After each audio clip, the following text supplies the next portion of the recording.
안녕하세요. 유튜브 방송 나는 나 9번째 시간입니다. 저는 구조대를 기다리는 박인철입니다. 지난 시간에 구조대에서 말씀을 드렸었는데 다시 말씀드리자면 구독, 좋아요, 댓글 이거를 압축해서 저는 이제 구조대로 표현을 하고 있습니다. 제 얘기를 듣는 분들이 유튜브에 오셔서 구조들을 저한테 많이 보내주셔야 제가 구조가 되겠습니다. 지난 시간에는 제가 이제 초등학교 때 소풍을 갔던 그 추억을 말씀드렸는데, 오늘은 이제 중학교 때 소풍 갔던 얘기를 할까 합니다. 근데 뭐 소풍이 보통 학생들한테는 뭐 사실 뭐 별거 아닐 수도 있는 일인데, 저처럼 이제 장거리를 걸을 수 없는 사람에게는 그 자체가 굉장히 커다란 하나의 행사가 되겠습니다.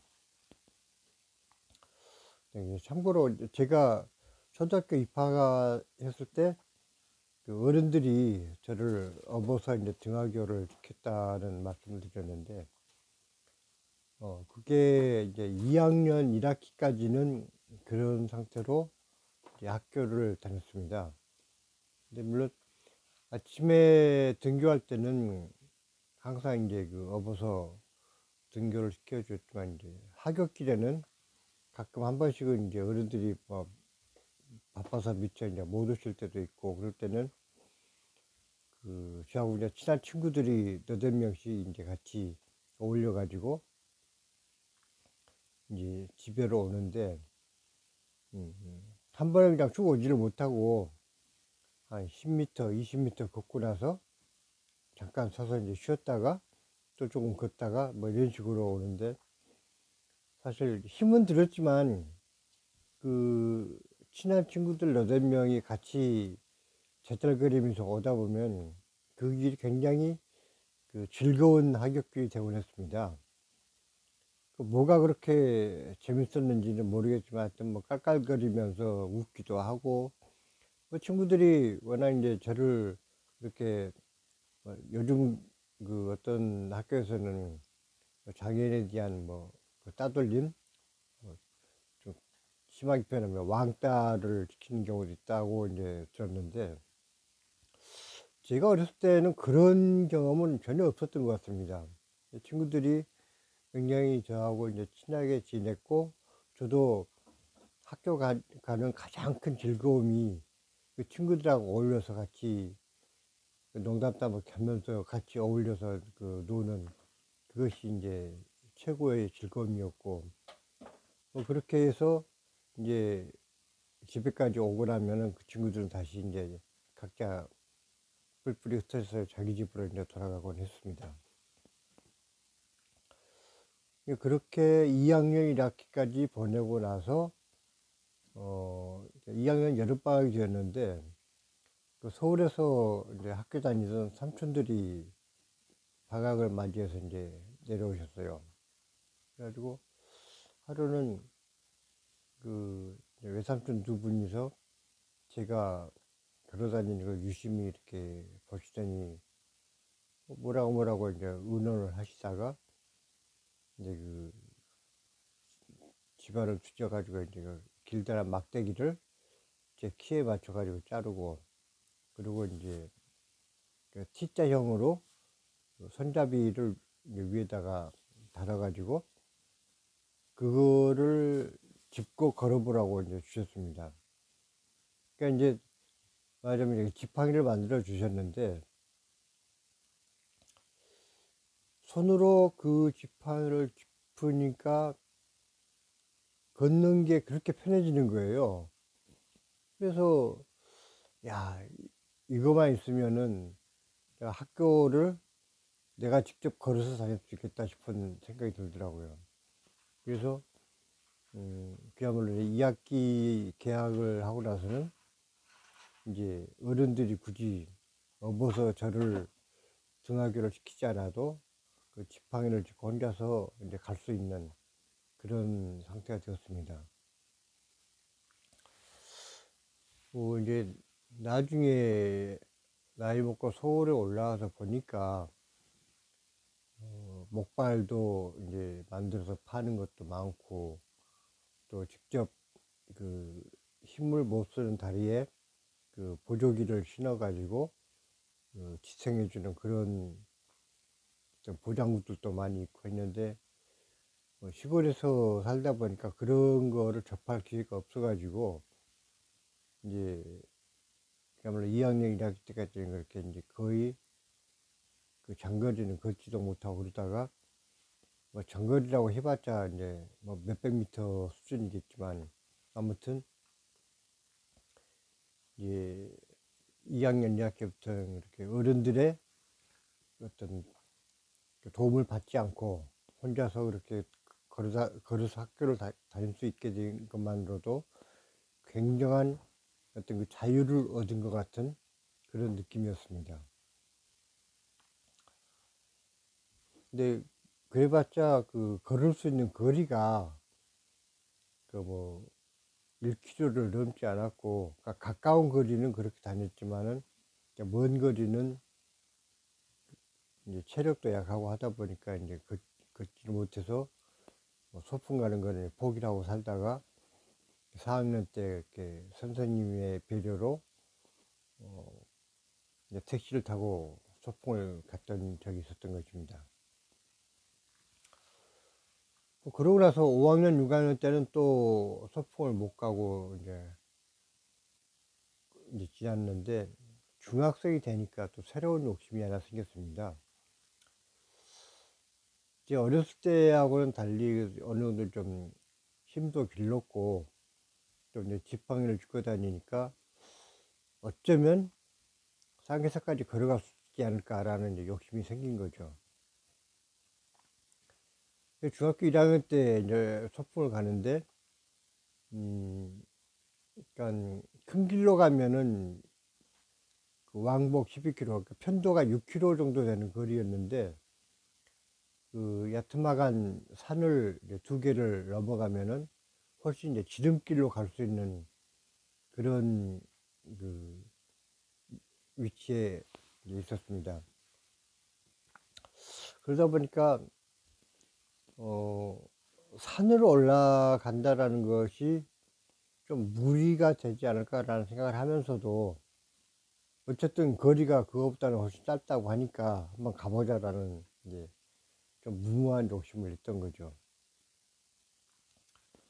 근데 사실 산이라고 해봐야 해발 막 100m 정도나 될 것 같은 야트막한 뭐 언덕길이라고 볼 수도 있는데, 어쨌거나 그 길을 가는 거 역시도 힘에 겨워가지고 산 하나를 이제 간신히 넘고 나니까 저는 이제 지쳐가지고 도저히 이제 더 이상 걸을 수 없는 지경에 이제 돼버렸습니다.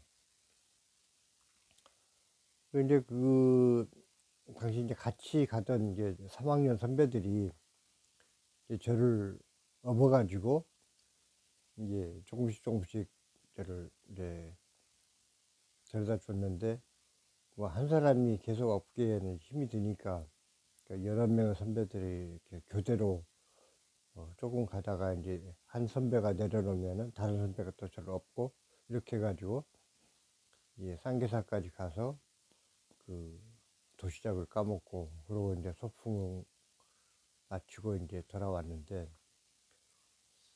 아무래도 이제 산을 올라간다라는 것이 암만 얕은 산이라도 저에게는 좀 무리라는 생각이 들어서, 돌아올 때는 이제 그냥 그 큰 길로 한 6km 되는 거리를 친구들하고 같이 이제 걸어서 왔습니다.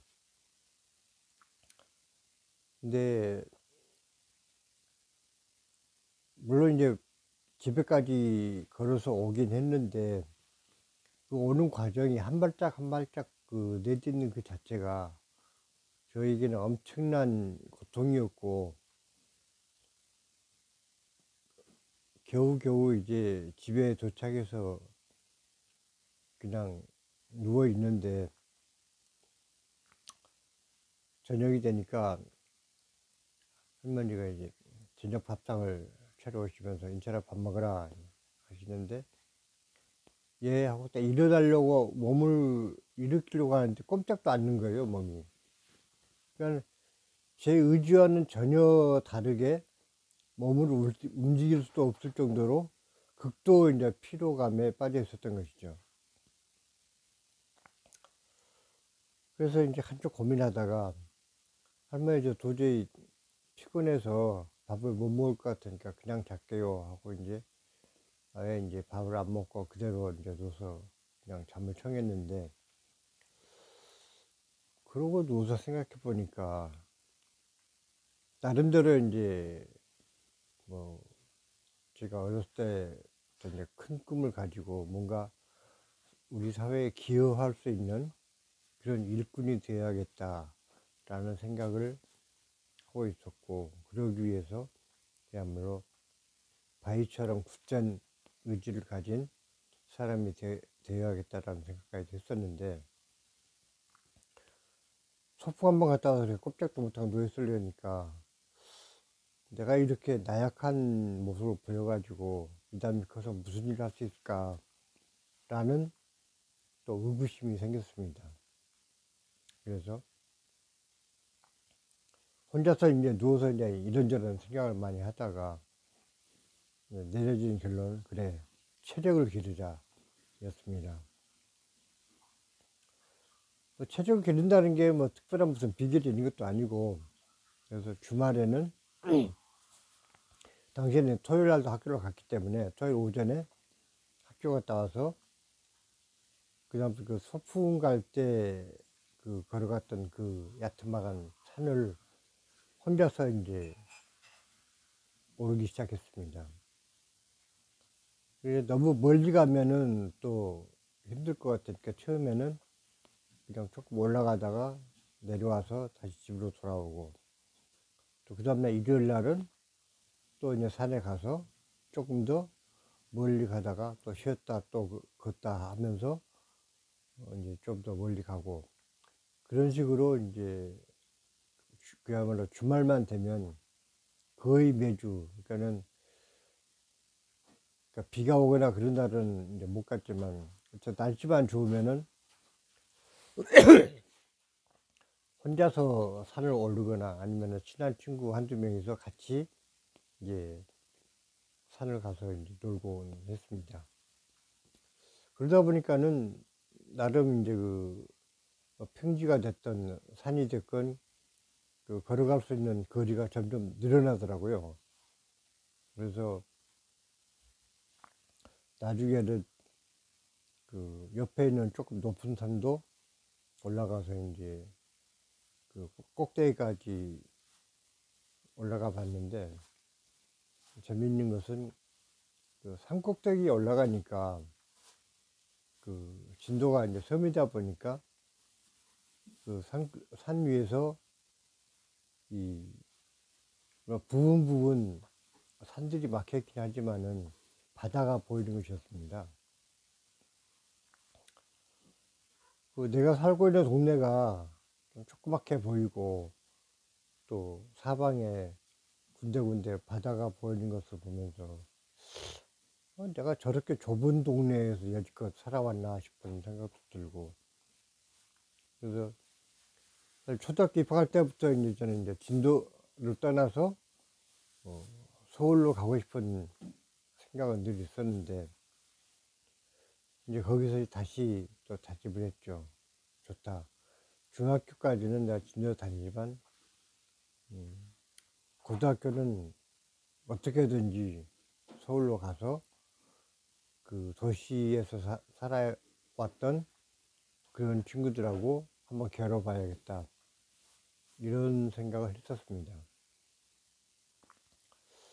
근데 이제 지금 아쉽게 생각되는 부분이, 그런 욕심을 내려면은 어쨌든 중학교 때부터 이제 열심히 공부를 해가지고 그러니까 지지 않는 실력을 다져놨어야 되는데, 시골에서는 뭐 공부를 잘하는 친구들이나 못하는 친구들이나 이제 농사철 되면은 그 논밭에 가서 어른들 일 도와주느라고 거의 공부할 시간이 없었고, 이제 저는 이제 그렇게 나가서 일을 못하니까 집 안에서 뭐 청소를 한다든지 뭐 이런 식으로 이제 그 집안일 거두는 정도였지만, 워낙에 그 학교 갔다 오면은 따로 뭐 공부를 해야겠다라는 욕심을 별로 안 했던 것 같습니다. 그게 그 좀 환경이나 분위기가 중요하다라는 게 이제 바로 그런 부분인데, 사실 다른 친구들이 다들 농사 짓고 있는데 혼자 공부만 하고 있다는 게 어떻게 보면 좀 미안하기도 하고, 그래서 뭐 미안하다는 거는 뭐 핑계일 수도 있겠죠. 뭐 저 자신이 게을러 가지고 그랬을 수도 있는데, 아무튼 중학교 때는 그런 식으로 그냥 허송세월을 하면서 시간을 보냈고, 그 중학교 1학년 때 그렇게 소풍 한번 갔다 와가지고 낑낑대면서 나 자신을 추스르지 못했던 그 추억이, 추억이라고 하기에는 너무 좀 씁쓸한 추억인데, 저 자신의 체력을 키우기 위한 하나의 계기가 되었던 그런 소풍이었습니다.